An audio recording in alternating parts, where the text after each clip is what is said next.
तो without wasting time channel को subscribe करें, लाइक करें, शेयर करें। और आज फिर से आपके लिए एक सीरीज़ फिर से लेकर आया हूँ। एसएससी जेई इलेक्ट्रिकल इंजीनियरिंग जो भी जेई एग्ज़ाम के लिए तैयारी कर रहे हैं, तो वे सारे स्टूडेंट इन प्रैक्टिस क्वेश्चंस को ज्वाइन कर सकते हैं और अपनी तैयारी को जांच सकते हैं। तो शुरुआत करते हैं पहले क्वेश्चन से गाइस।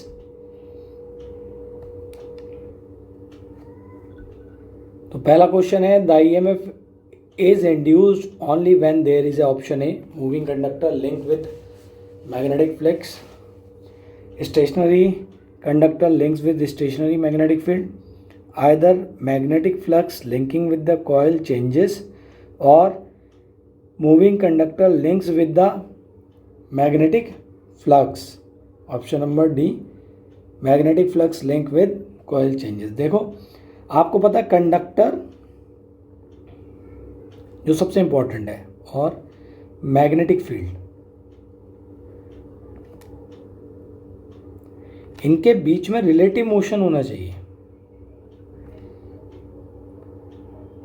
या तो कंडक्टर स्टेशनरी रहे, मैग्नेटिक फील्ड मूव करे, है ना, या मैग्नेटिक फील्ड स्टेशनरी रहे या कंडक्टर आपका मूव रहे, तो there is a relative motion between them. तो ऑप्शन नंबर सी जो है वो एकदम इसमें राइट हो जाएगा। जितनों भी सी आंसर दिया है बिल्कुल सही आंसर दिया है।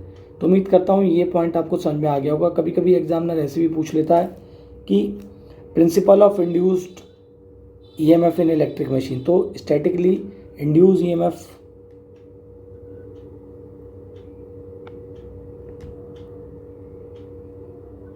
इंड्यूस्ड ईएमएफ, इसके लिए एग्जाम्पल आता है ट्रांसफार्मर का। इसमें क्या होता है, मैग्नेटिक फील्ड जो होती है वो चेंज होती है ना। और एक आपका था डायनामिक इंड्यूस्ड ईएमएफ।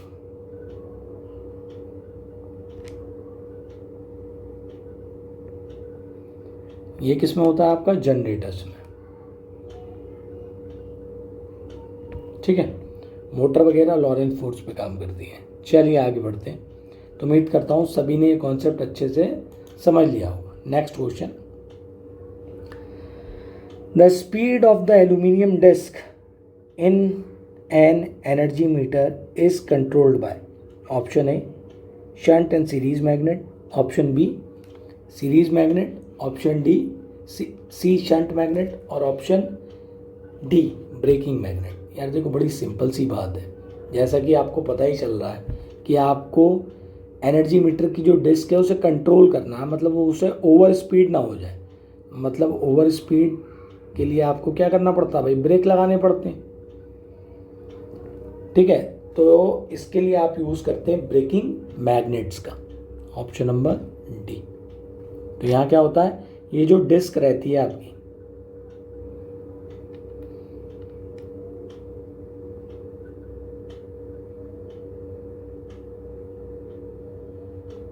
है ना, तो यहाँ पर आप यूज़ करते हैं इस ब्रेकिंग मैग्नेट का, ठीक है। यहाँ पर ये आपकी ब्रेकिंग मैग्नेट होती है।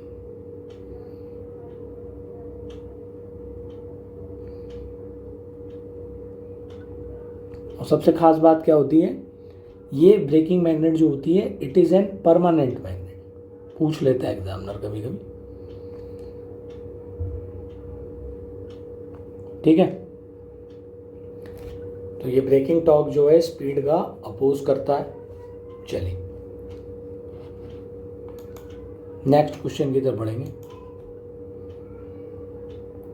Question number 33, in dynamically induced EMF the stationary part and rotating parts are respectively. तो जैसा मैंने अभी बताया था, देखो डायनामिकली जनरेटर में रहता है, तो जनरेटर में जो मैग्नेट रहती है वो तो स्टेशनरी रहती है ना, मैग्नेटिक फील्ड, मैग्नेट से बनने वाली मैग्नेटिक फील्ड। और जो आपका आर्मेचर होता है वो रोटेटिंग होता है, जिसके ऊपर कंडक्टर होते हैं, है ना, इसी में तो होते हैं आपके कंडक्टर। तो आप इसमें बड़ी आसानी से बता सकते हैं magnetic field is stationary and conductor is moving respectively. तो तो ऑप्शन नंबर बी जो है वो यहाँ राइट आंसर है। चलिए आगे बढ़ते हैं नेक्स्ट क्वेश्चन की तरफ। Corona loss in DC transmission line supply is option A 10 times more than AC, ठीक है, option B infinite, option C 0, option D less than AC. यार देखो कोरोना लॉस के बारे में अगर बात करी जाए तो corona loss is directly proportional to F plus 25 where F is the supply frequency।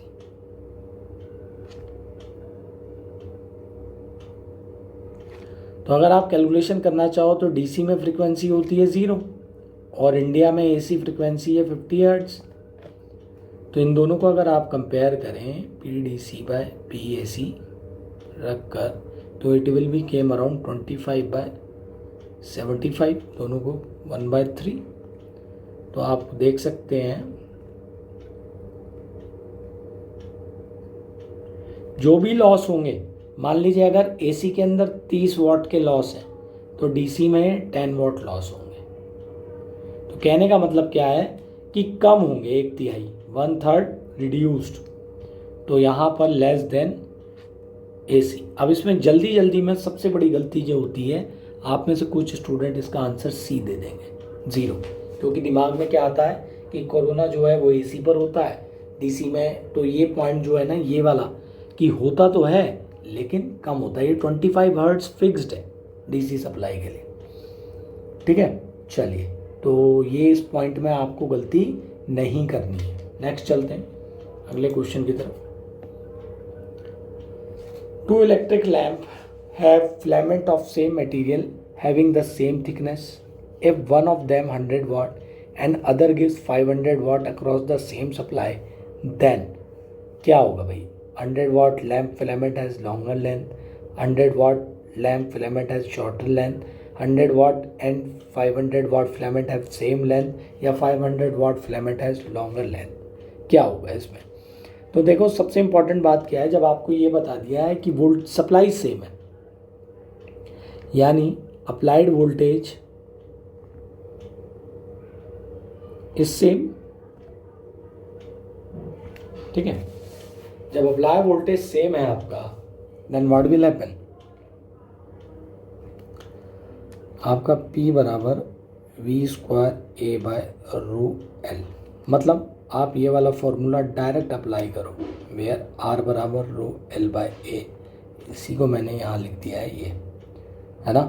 तो यहाँ से क्या पता चल रहा है कि जिसका पावर ज़्यादा होगा, अब ये तो कांस्टेंट है A/L, ऐसे मान लो, ठीक है। हैविंग द सेम थिकनेस, ये भी आपको थिकनेस सेम बता दी गई है। तो power is inversely proportional to filament length, तो जिसकी भी पावर ज़्यादा होगी उसका फिलामेंट लेंथ शॉर्टर होगा, है ना। या फिर हम ये कह सकते हैं जिसकी पावर कम होगी उसका फिलामेंट लेंथ ज़्यादा होगा। तो यहाँ पर 100 वाट का जो फिलामेंट लेंथ है वो लॉन्गर है।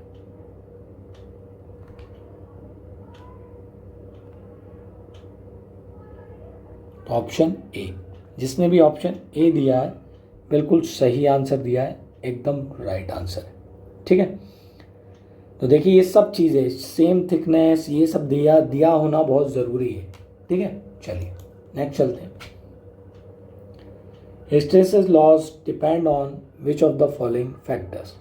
Frequency of magnetic reversal, square of sentiments, hysteresis coefficient, square of thickness of the material, and square of the maximum flux density। तो देखो सबसे इम्पॉर्टेंट बात क्या है, ये होता क्या है, हिस्टेरेसिस लॉस आता क्यों है भाई? जो आपकी रिटेंटिविटी होती है उसे रिमूव करने के लिए, ठीक है, उसे रिमूव करने के लिए जो एनर्जी लॉस होती है वही आपका क्या है, हिस्टेरेसिस लॉस की फॉर्म में आती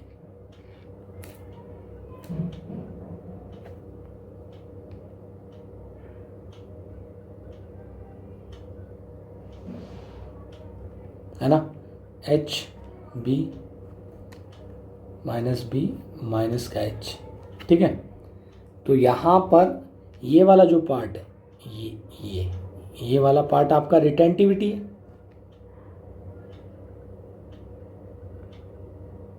है ना, रिटेंटिविटी, और ये वाला जो पार्ट है आपका कोर्सिविटी है।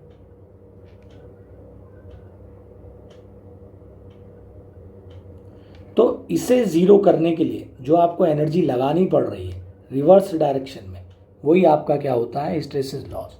तो यहाँ आप लिख सकते हैं energy required to remove the retentivity of the material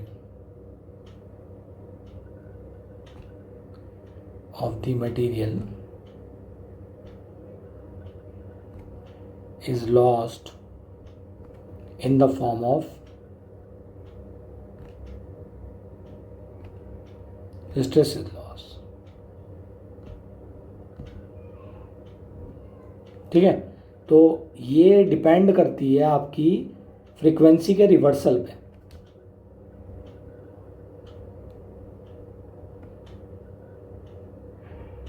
है ना, ये इस चीज़ के ऊपर डिपेंड करती है।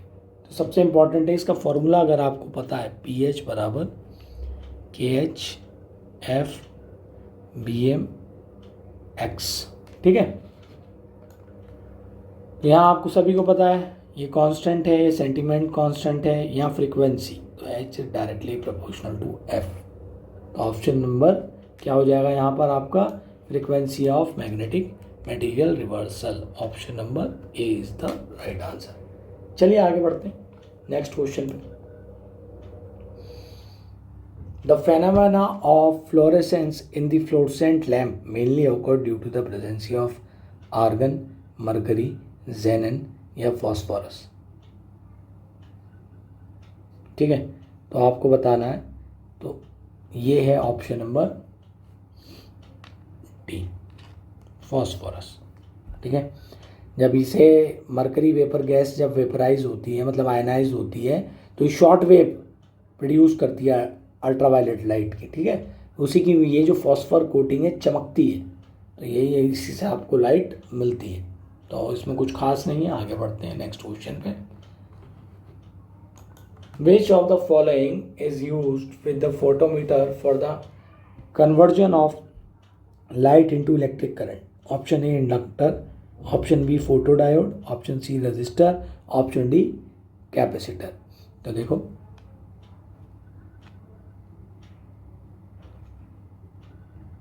ये होता फोटोडायोड का symbol.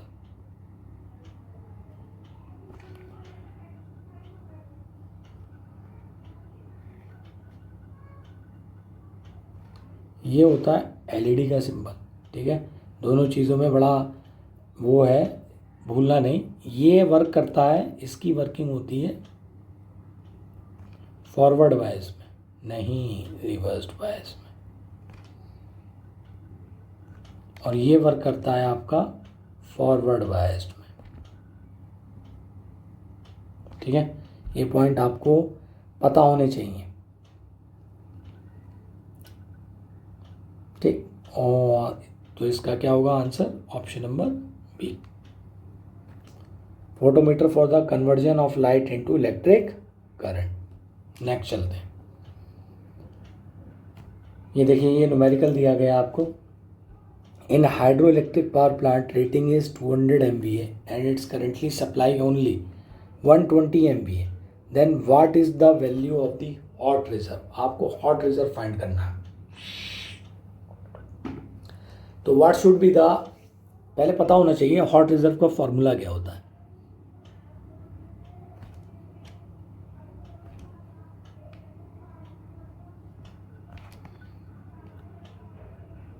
Plant capacity minus demand capacity. ठीक, तो यहाँ पर जो कैलकुलेशन है वो क्या करनी है आपको, सब पता है आपको। डिमांड, प्लांट कैपेसिटी कितनी है, 200 MVA है ना। डिमांड कैपेसिटी कितनी है 120 MVA। इन दोनों को माइनस करोगे तो आपको मिलेगा 80 MVA। इसी को कहते हैं अपन hot reserve. Option number B is the right answer. तो सबसे इम्पॉर्टेंट बात है कि आप मेरे को हॉट रिजर्व की जो डेफिनेशन है वो कमेंट में लिख कर बताएं क्या होता है। जैसे मुझे भी पता है, चले आप लोग अच्छी तैयारी कर रहे हैं। नेक्स्ट,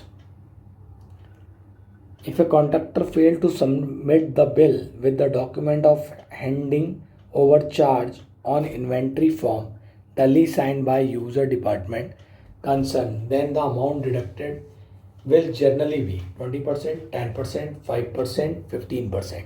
क्या होगा इसका आंसर? तो देखो इसका आंसर होगा आपका 5%। चलिए देखिए, ऐसे क्वेश्चंस में अगर आप अटक जाएं तो ऐसे क्वेश्चन को अटेम्प्ट नहीं करना चाहिए अनटिल अनलेस जब तक आप बिल्कुल सही आंसर नहीं जानते हैं। अन्यथा किस्मत अच्छी हुई तो सही है, आप सही नंबर ले जाओगे, और किस्मत मैक्सिमम तुक्के में ख़राब ही रहती है। तो अपना तो यही है अनुभव, तुक्का नहीं मारना चाहिए, ठीक है? तभी मारो जब कुछ कुछ पता हो। Next question, which of the following statement does not come under the advantage of stationary armature in alternator? तो देखो सबसे इंपॉर्टेंट बात क्या है भाई, यहाँ sparking brush is completely avoided, बिल्कुल सही, एकदम राइट है। Stator winding is subjected to centrifugal force, बिल्कुल गलत बात। देखो यार सिंपल सी बात है, हम सबको पता है भाई स्टेटर क्या होता है। स्टेटर के अंदर ही वाइंडिंग्स को रखा जाता है। तो ये जो कंडक्टर है स्टेटर के अंदर प्लेस होते हैं, और स्टेटर क्या होता है आपका स्टेशनरी। जब स्टेशनरी होगा तो कोई सेंट्रीफ्यूगल फोर्स लगेगा ही नहीं इसके ऊपर। तो ये वाला जो पॉइंट है यहीं पे है, गलत है। Perfect mechanical balance is obtain, बिल्कुल सही बात है, एकदम सही है। Commutator is not present, brush नहीं होता, कॉम्यूटेटर नहीं होता, बिल्कुल ये सब इसके एडवांटेजेस है। All three are advantages. चलिए, तो जितनों ने भी आंसर दिया है B, B is the right answer, ठीक है? चलिए आगे बढ़ेंगे।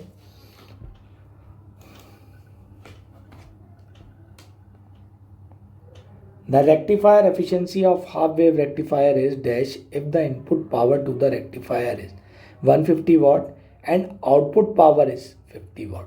देखो कितना आसान है भाई, आपसे डायरेक्ट अगर आपको पता है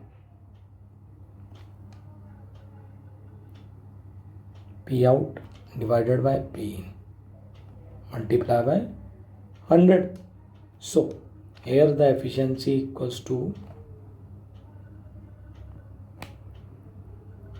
150, 33.33%, ठीक है? तो यहाँ आ गया option number B is the right answer.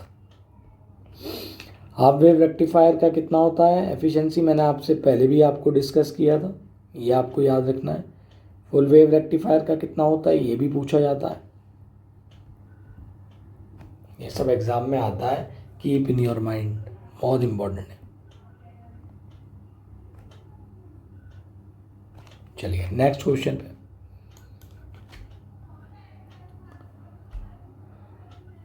तो यहाँ पे सिंपल सा कैलकुलेट करना आपको लोड टॉर्क। एक 8 किलोवाट की 4 पोल 220 volt 50 hertz reactance motor has a torque angle of 30 degree when operated under load condition, rated load condition. तो कितना टॉर्क होगा ये आपको बताना है। देखो टॉर्क का फॉर्मूला क्या होता है, power bye angular speed, omega, है ना? तो सारी चीज़ें आप पहले फाइंड कर लो। ये omega S 2 pi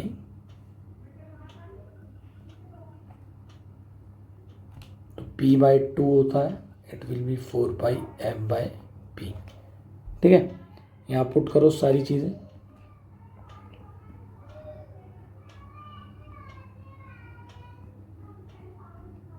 it is 4 equals to 50 पाई, ठीक है। तो टॉर्क कितना हो जाएगा आपका, पावर आपको दी गई है 8 into 10⁻³ divided by 50 pi which is equal to 51 newton metre torque. Option number B is the right answer. ठीक है, यहाँ बी जो है वो आपका राइट आंसर है। चलिए नेक्स्ट चलेंगे।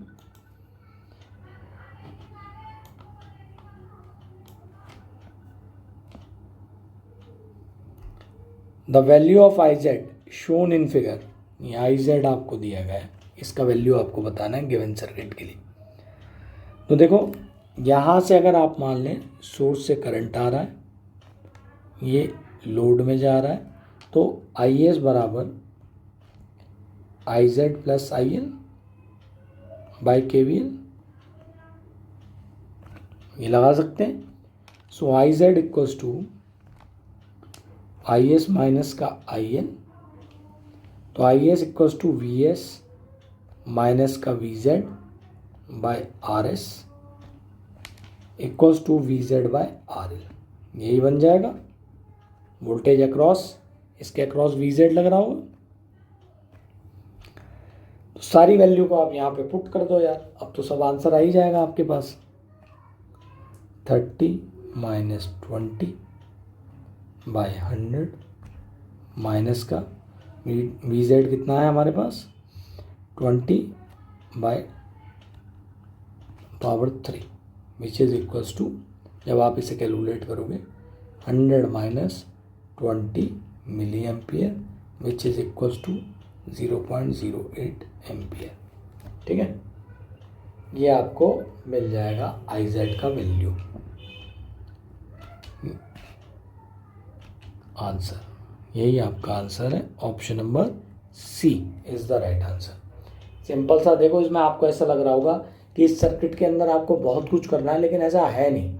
अगर आपको सिंपल केवीएल केसीएल आता था तो आप इसे बड़ी आसानी से ऑपरेट कर सकते थे। चलिए नेक्स्ट क्वेश्चन बताओ भाई। Which of the following statement is true about the phasor representation of sinusoidal quantity? तो ऑप्शन है represent a sinusoidal quantity by a line of a definite length rotating in the clockwise direction with the different angular velocity. Option B represent a sinusoidal quantity by a line of definite length rotating in the counterwise direction with the different angular velocity. अब देखो सबसे important बात मैं आपको देखो दो बातें बताता हूँ।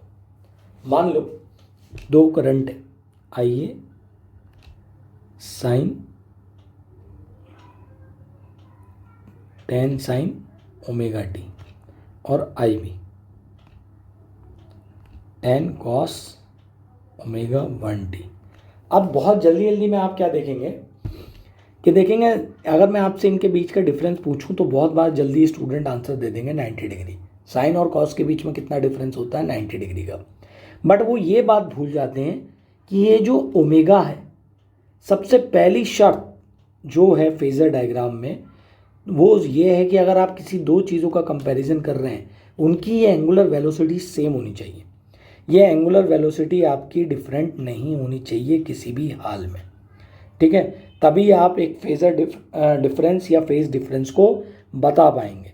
ठीक है, कैसे पता चलेगा फिर कौन सा फेजर किसके आगे कितनी स्पीड से चल रहा है? साथ जब चलेंगे तभी तो बता सकते हैं, कंपेयर कर सकते हैं। हाँ ये वाला आगे है, ये इससे पीछे है।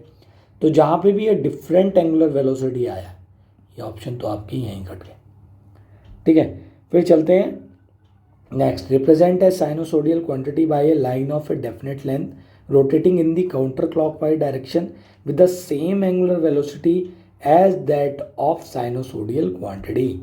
ठीक है, represent a sinusoidal quantity by a line of definite length rotating in the counterwise direction with the same angular velocity as that of sinusoidal quantity, represent by a quantity by a line of definite length rotating in the clockwise direction with the same ठीक है। तो यहाँ पे सबसे important क्या है कि ये जो आपका है counter clockwise direction with the same, ठीक है, हम एंटी क्लॉकवाइज डायरेक्शन को लेते हैं, क्लॉकवाइज डायरेक्शन नहीं लेते। ठीक है, ये पॉइंट आपको याद रखना है। ठीक है, क्यों? क्योंकि यही आती है आपके लिए लीडिंग क्वांटिटी को बताने के लिए कि कौन लीड कर रहा है। ठीक है, और क्लॉकवाइज वाला जो होता है ये होता है लैगिंग फेजर क्वांटिटी के लिए। तो option number C is the right answer. Next, which of the following motor is used in the application of biomedical instrument used for the artificial heart pumping?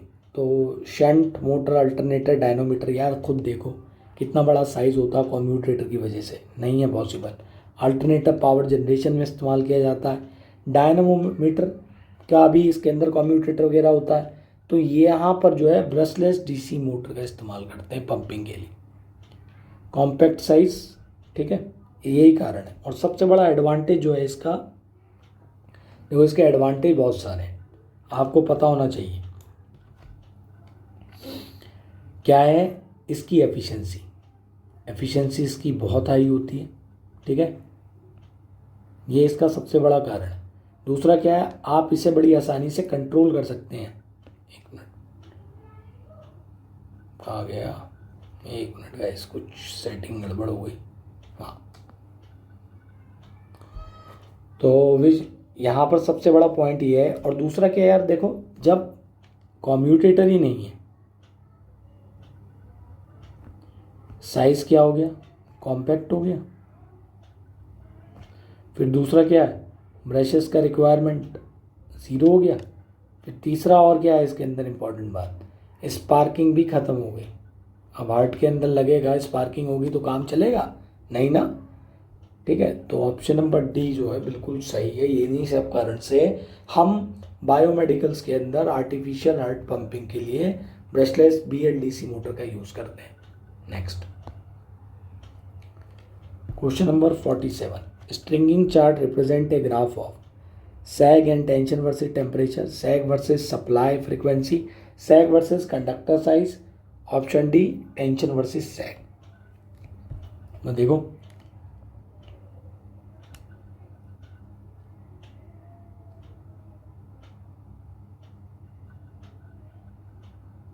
ये, ठीक है, तो सैग यहाँ पर metre, tension in kg, sag, और ये tension, और ये है भाई आपका ग्राफ टेम्परेचर।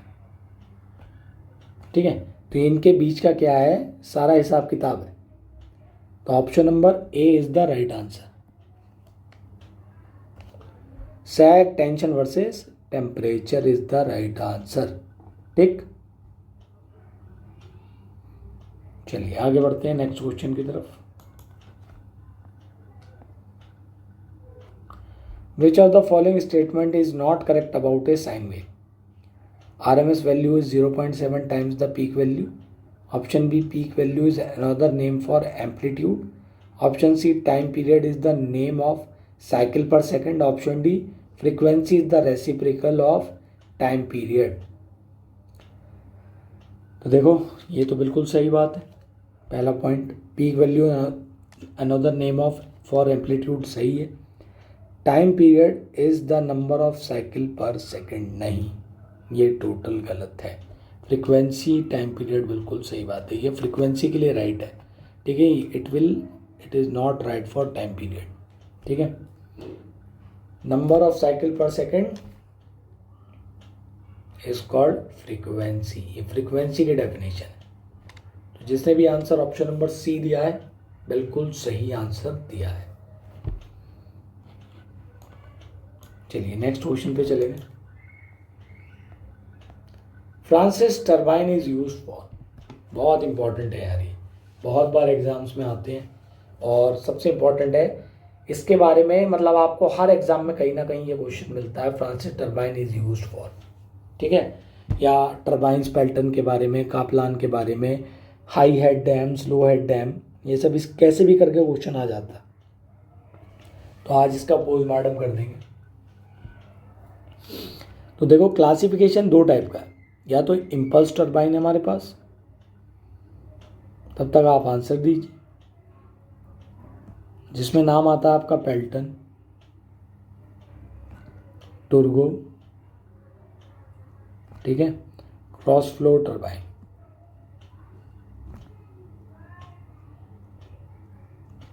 फिर आपका आता है रिएक्शन टरबाइन।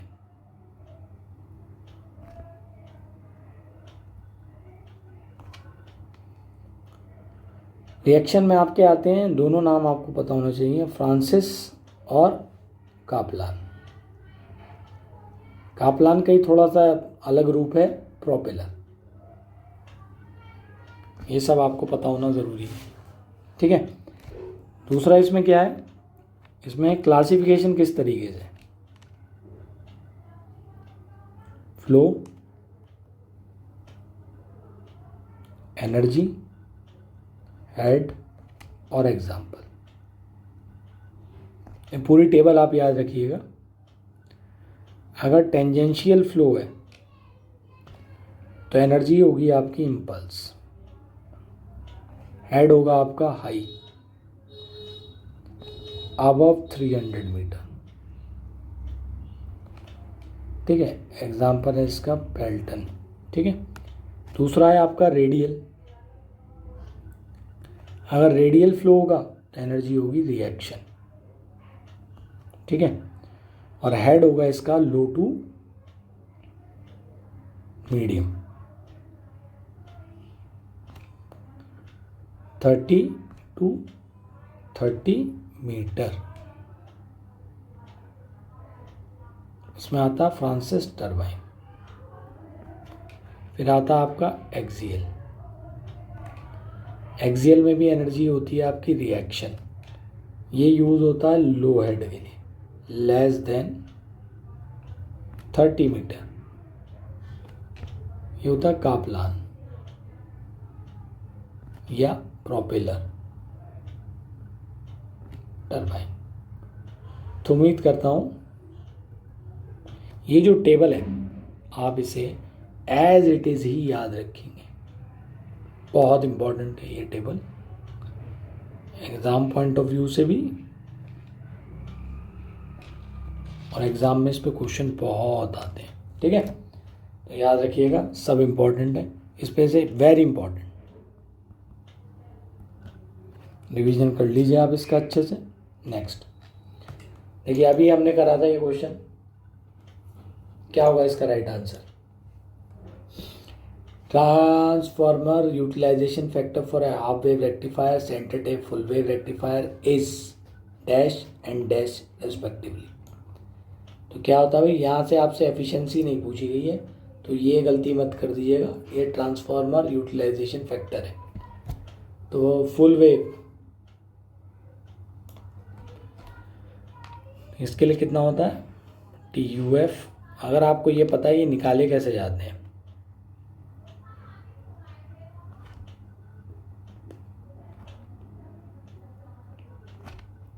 डिवाइडेड बाय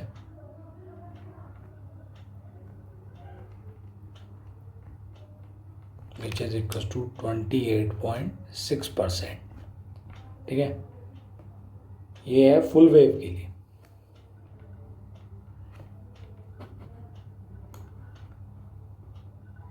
ठीक है, फुल वेव के लिए।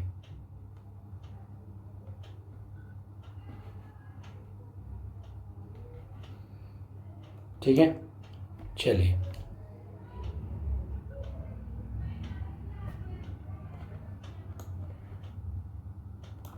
Sorry, it is half wave. Full wave के लिए आता है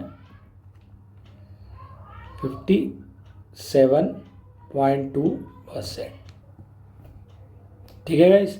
तो देखो इसमें है क्या, आपको पता होना चाहिए ट्रांसफार्मर यूटिलाइजेशन फैक्टर होता क्या है, इसकी डेफिनेशन भी आ जाती है भाई। ये रेशियो होता है of the DC power supply, power available at load resistor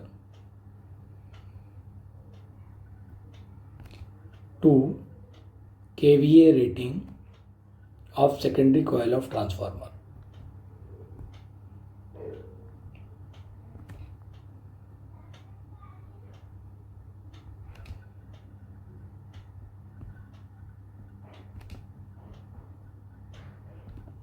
ठीक है, तो ऑप्शन नंबर डी जो बेटा वो एकदम राइट हो जाएगा। ये है हाफ वेव के लिए, ये फुल वेव के लिए। और इससे पहले मैं आपको एफिशिएंसी के बारे में बता ही चुका हूँ, 40.6, 81.62। ठीक है, तो ये आप याद रखिएगा, बहुत इंपॉर्टेंट है एफिशिएंसी, और इसमें बिल्कुल भी कंफ्यूज नहीं होना। SWR के लिए कितनी होती है 40.6 और FWR के लिए होती है 81.2%। चलिए नेक्स्ट क्वेश्चन की तरफ बढ़ेंगे। The purpose of the auxiliary motor in starting of a synchronous motor is, option A to increase the efficiency, option B to bring the synchronous motor speed near to the synchronous speed, option C to give field excitation to the motor, option D to reduce the losses. ठीक है, auxiliary motor in starting of, जो pony motor, जो auxiliary motor आप use करते हैं कौन सी होती है, पोनी मोटर कहते हैं उसे। तो इसके अंदर क्या है आपका bring, option number B is the right answer. क्यों? क्योंकि ये सेल्फ स्टार्टेड नहीं होती है।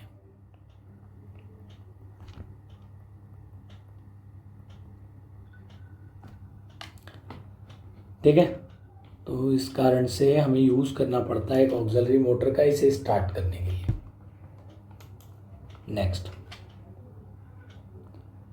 Capacity factor of plant is based on plant impedance, option B plant operating frequency, option C plant reactance, option D plant resistance.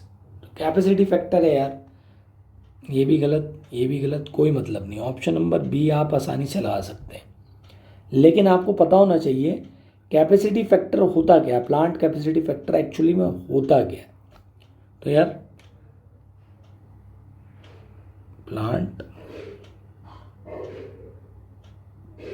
Capacity factor equals to average demand over plant capacity,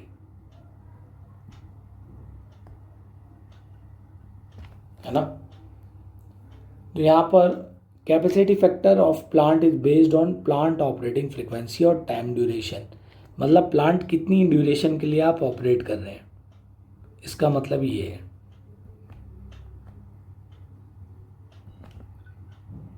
operated for electricity production.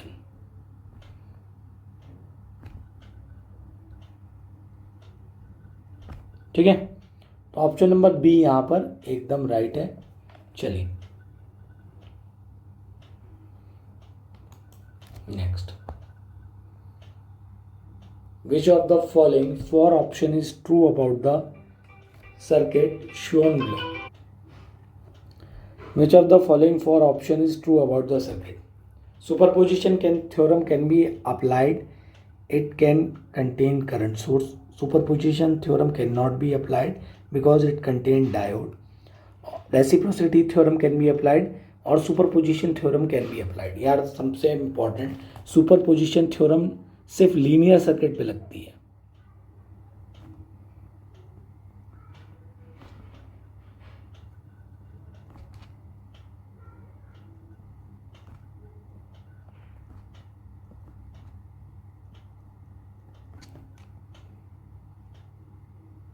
ये सबसे important है। और diode क्या है भाई, non linear है। इसका मतलब क्या हो गया, सुपरपोजिशन इस सर्किट पर नहीं लग सकती है। जो भी सर्किट जिसमें भी नॉन लीनियर एलिमेंट होंगे, जैसे डायोड, या इसमें बीजेटी भी होता, या इसमें ओपैम भी होता, या ट्रांजिस्टर होता, वो बीजेटी बात बराबर हो गई, या मॉसफेट होता, जेफेट होता, तब सुपरपोजिशन थ्योरम एप्लीकेबल नहीं है। ठीक है, तो ऑप्शन नंबर 2 यहाँ पर राइट हो जाएगा। Option number B is the right answer. चलिए next, formula for RMS value of sinusoidal signal in term of peak to peak voltage is. बहुत आसान है भाई, इस क्वेश्चन पे बिल्कुल टाइम वेस्ट नहीं करेंगे,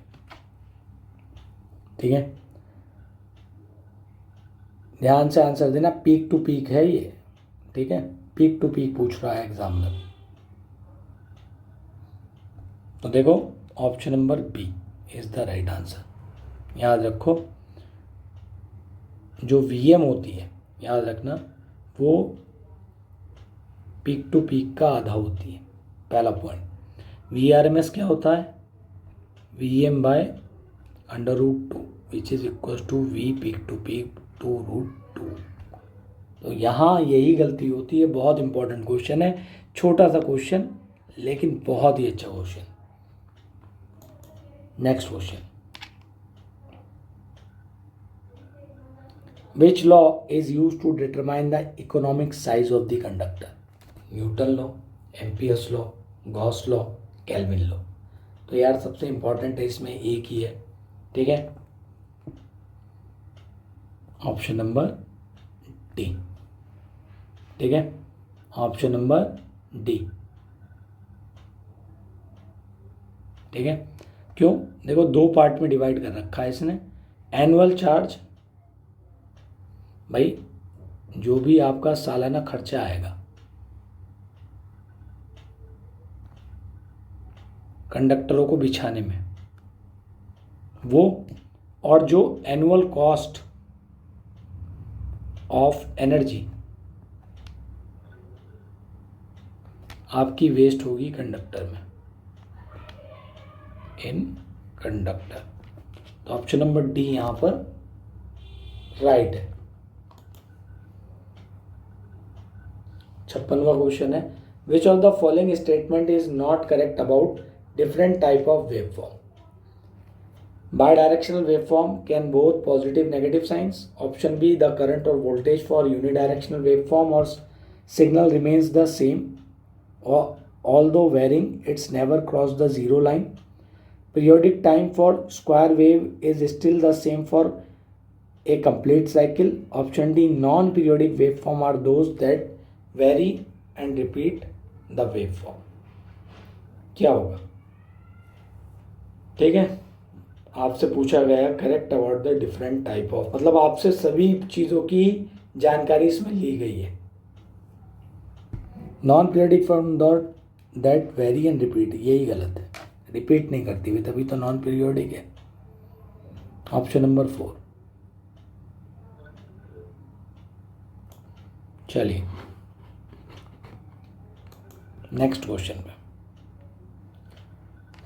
The pressure coil of a three-phase 3-element energy meter rated at 415 volt has a capacity of, कितनी होगी? प्रेशर कॉयल का काम क्या होता है भाई? वोल्टेज को मेजर करना।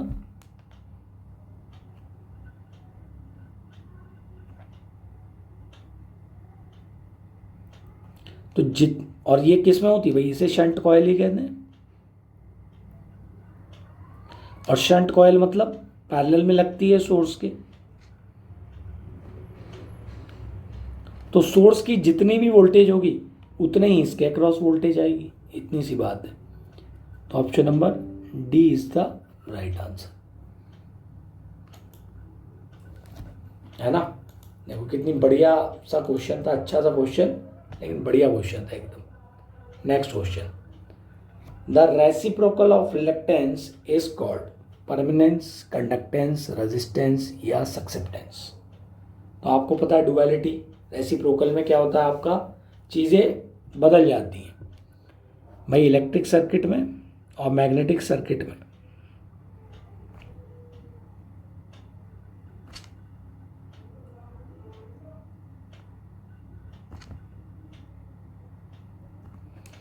करंट बन जाता है फ्लक्स, है कि नहीं।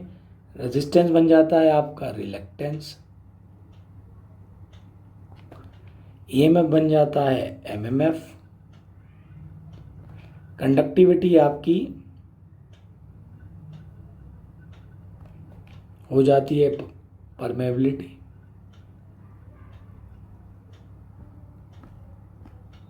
रिलेक्टिविटी और परमानेंस।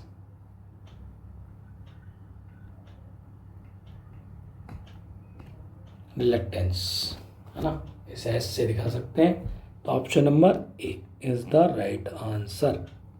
ठीक है, चलिए नेक्स्ट क्वेश्चन की तरफ। ये दिख रहा है आपको, मैं इसे थोड़ा सा सही कर देता हूँ। चलिए, consider the following statement about the EMF method of finding the voltage regulation and select the most appropriate option. A B C D, क्या होगा इसमें? Both open and short circuit data are essential for applying this method. बिल्कुल सही बात है, EMF method में बिल्कुल right है। The largest value of synchronous obtain from the largest short circuit current is consider. No. In practical machine the value of synchronous impedance is constant. No. Voltage regulation calculate is much higher than the actual value. बिल्कुल, it is pessimistic method.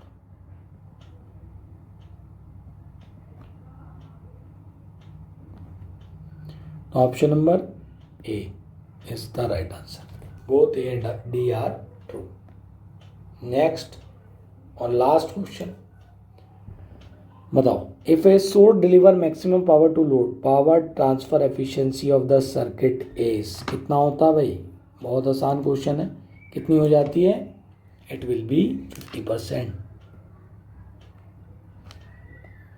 ठीक है, it will be 50%।